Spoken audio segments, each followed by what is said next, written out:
Hey guys, and welcome back to my channel. So today I'm very excited because we will be doing another Witch's Moon unboxing. Very, very excited for this box. This is the November 2021 box.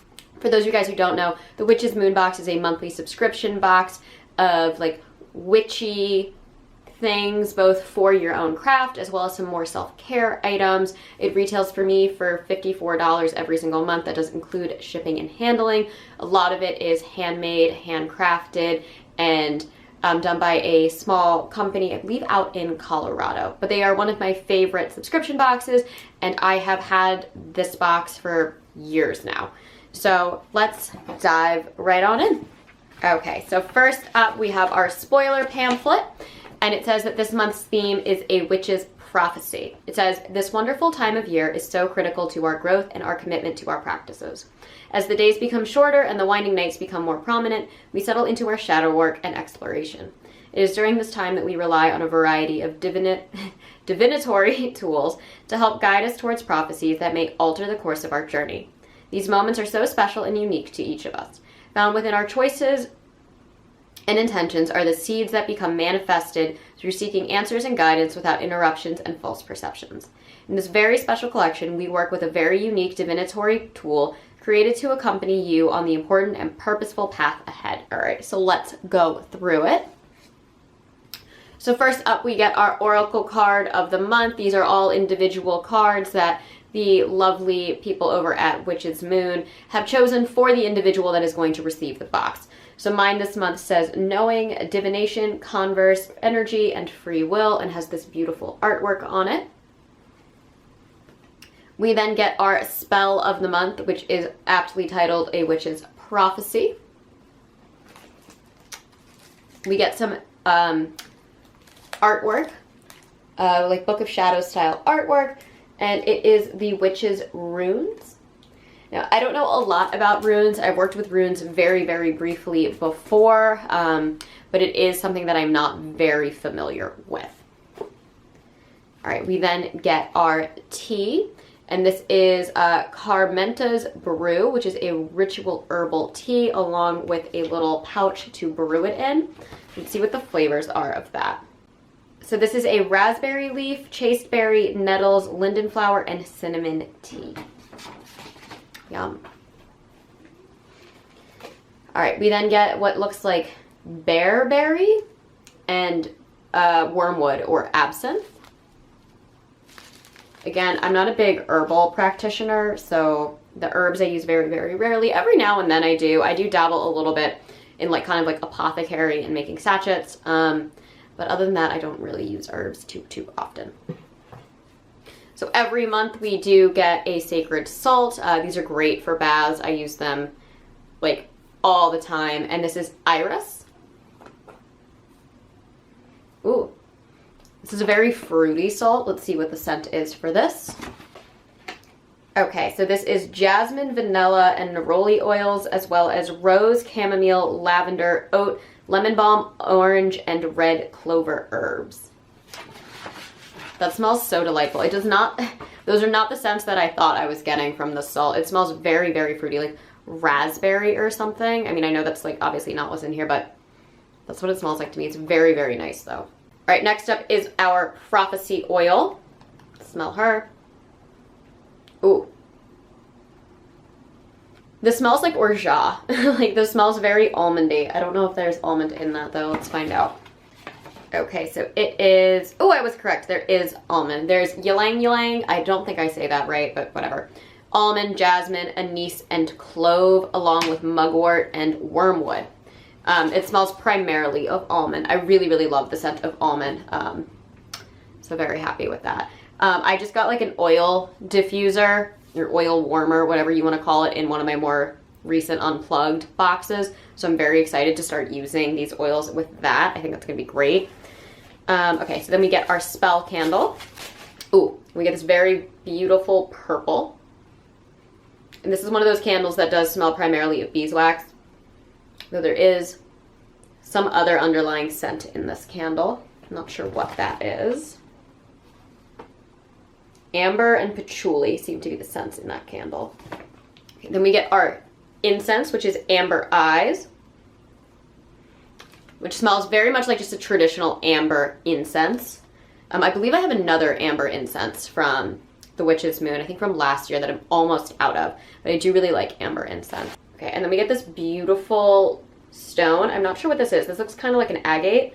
I don't know, but it is in the shape of like a crescent moon, or maybe it's a cat. Probably a moon. Let's see what this is. Is it like a moss agate? Oh, it is. It's a carved moss agate crescent moon. And it says, a very grounded and balanced stone. Moss agate is a wonderful companion to keep close during times of confusion or chaos. This unique and reliable stone can assist us in maintaining mental concentration and keep us dedicated to finishing tasks we set out to accomplish. Fun. Okay, and then we have 2 things left. We have 2 of our bigger items. We have this little pouch. And in it, yes, we have runes. We have these little wooden runes.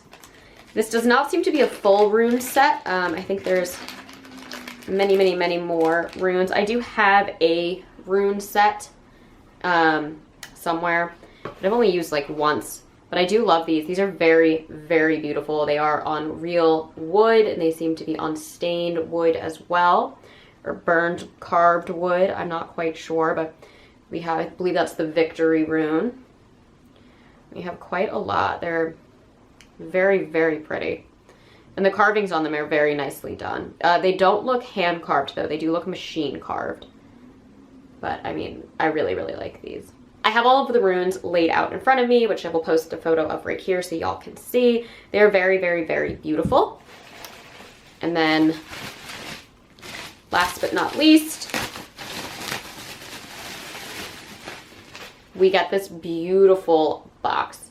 This is very pretty. I've gotten boxes like this from the Witch's Moon before. I'm assuming we store our runes in here because it does have like a velvet lining in here. But let's find out. Okay, so we get exclusive oak witch's runes with satin pouch. So there's a lot of information on here. So it says, created in the powerful and influential number of 13, often featured by those that surround themselves with superstition, these runes can represent the 12 astrological signs of the zodiac, with the 13th rune representing the eye or the watcher. The symbols you find on each of the runes can be traced back to the Far East, Africa, and the European continent. These symbols can be found within the talismans of the early gypsies as well. As explained by Susan Shepard in her book, A Witch's Runes, the inspiration of these specific runes, many aspects of the symbols used within the Witch's Runes, were originally used in writings of the Picts, also known as the Pixie. The history of the Picts comes from ancient Scotland and is filled with a variety of mysterious and magical stories.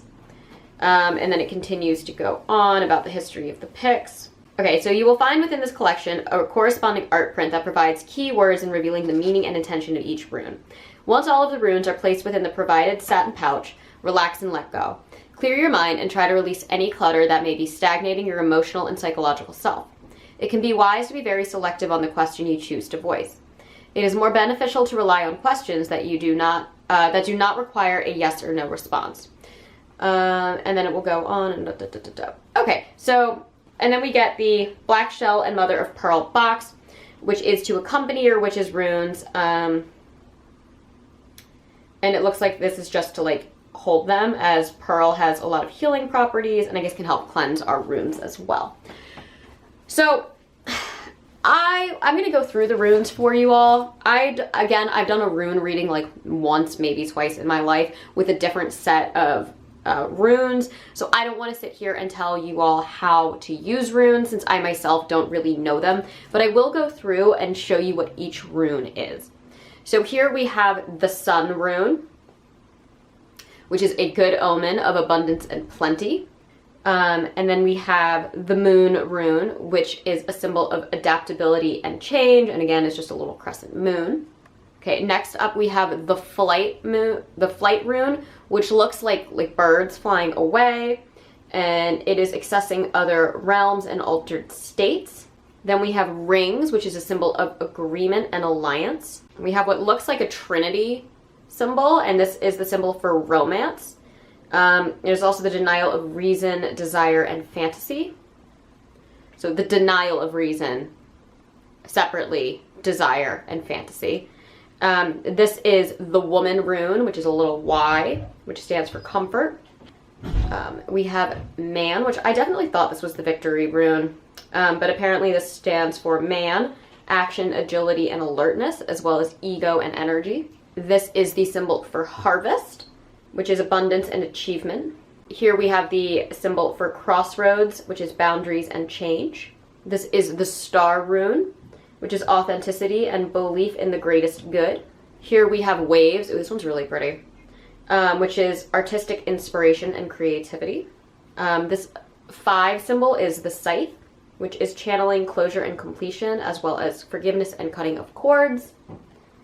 And then we have the eye, which is analysis, awareness, and clairvoyance. And so again, I'm fairly certain there are many, many, many more runes, because I remember there being like way more negative runes when last time I used runes. But these are the ones that we have here. Again, these seem to be runes done in a different style than I've seen before, based on what was it called? Susan Shepherd's The Witch's Rune. So I don't actually know anything about that. Normally I would do like some kind of demonstration, but I can't because I haven't learned how to do it myself. So yeah, so that is what we have for our runes here today. So let's go through the spoiler card and make sure we got everything. So again, we have the Oak Witch's Runes and the Satin Pouch. We have the Runes Book of Shadows artwork, the Black Shell and Mother of Pearl box, which is this guy, the hand-rolled Witch's Prophecy spell candle, this beautiful purple beeswax candle. So this says that we have a Witch's Prophecy Book of Shadows artwork,